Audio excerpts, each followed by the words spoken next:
Audio Jungle. स्वागत है आपका। मेरा नाम है शोएब और मिशन सच नेटवर्क की टीम की तरफ से रतन टाटा को श्रद्धांजलि देते हुए प्रस्तुत है एक रिपोर्ट। भारत ने अपना रतन खो दिया। रतन टाटा ने मुंबई में आखिरी सांस ली। उनके निधन की सूचना रातों रात ही फैल गई और सभी सोशल मीडिया प्लेटफॉर्म्स पर उनके चाहने वाले श्रद्धांजलि देने लगे। देश के जाने माने उद्योगपति टाटा अपने सहज जीवन और दूरदर्शिता के लिए सदैव याद किए जाएंगे।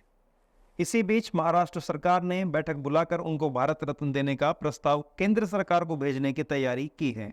मुंबई में साल 1937 में जन्मे रतन टाटा के नाम से शायद ही कोई अनजान होगा। घर के दैनिक उपभोग की वस्तुओं से लेकर हवाई सफर तक लगभग हर क्षेत्र में टाटा की पहचान जग जाहिर है। इसके अलावा कारों की दुनिया में भी रतन टाटा ने कई आयाम स्थापित किए हैं।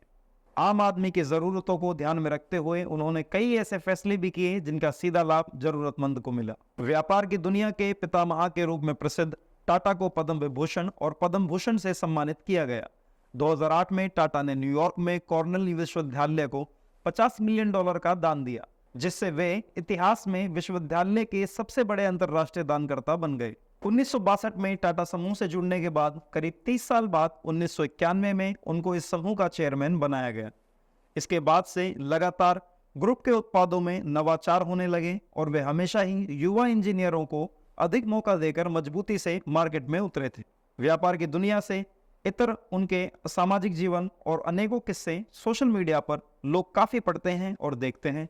ऐसा ही एक रोचक किस्सा साल 1999 में अमेरिका में फोर्ड कंपनी के मुख्यालय डिट्रॉइट में हुआ। यहाँ टाटा मोटर्स की पर्सनल कार सेगमेंट में खराब परफॉर्मेंस के कारण उनको काफी अपमानित होना पड़ा। फोर्ड कंपनी ने उनसे अनुबंध करने से मना कर दिया। यह बात टाटा को इस कदर बुरी लगी कि उन्होंने अपने पूरी ताकत कार कंपनी को मजबूत बनाने में लगा दी। बाजार में टाटा की कारें चल पड़ी।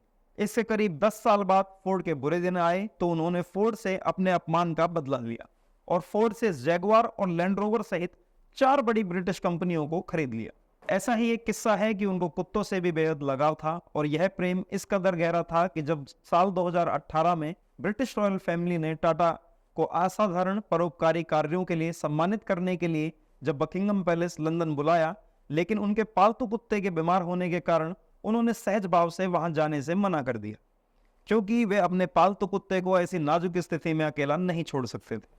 तत्कालीन प्रिंस चार्ल्स भी उनके इस कदम से बेहद प्रभावित हुए। उन्होंने कहा कि टाटा ही सच्चे व्यक्ति हैं जो हमेशा अपने चाहने वालों को सबसे आगे रखते हैं। सामाजिक जीवन में अनेकों आवारा कुत्तों व जानवरों को खाने व शेल्टर व उनका ख्याल रखने के लिए अनेकों एनजीओ और ट्रस्ट को बढ़ावा दिया। इस तरह उनकी मुलाकात हुई शांतनु नायडू से, जो आवारा जानवरों के लिए रेडियम कॉलर बनाते थे और इस बिजनेस को आगे बढ़ाने के लिए वे रतन टाटा जी से मिले और शांतनु की मेहनत और बेजुबान जानवरों से प्रेम को देखकर वे काफी प्रभावित हुए। शांतनु नायडू टाटा के करीबी मित्र और उनके पर्सनल असिस्टेंट भी रहे हैं। सदैव समाज सेवा और साधारण जीवन के लिए रतन टाटा को दशकों तक याद रखा जाएगा। रतन टाटा के अंतिम संस्कार में अनेकों दिग्गज शामिल हुए। उनको श्रद्धांजलि देते हुए अमिताभ बच्चन ने लिखा है कि एक युग का अंत हो गया है। मिशन सच नेटवर्क की टीम की ओर से रतन टाटा को श्रद्धांजलि देते हुए इस रिपोर्ट में आज इतना ही। The message will be the same. It will be from my heart. Honorable Prime Minister, Honorable Chief Minister, and members of the audience. I can't make a speech in Hindi, so I shall try to communicate with all of you in English.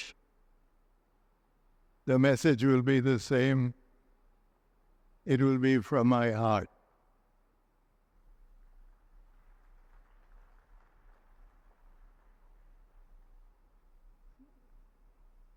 Today is a very important day in the history of the state of Assam.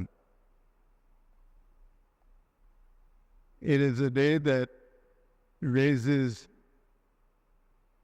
Assam to a higher level in terms of health care and treatment of cancer.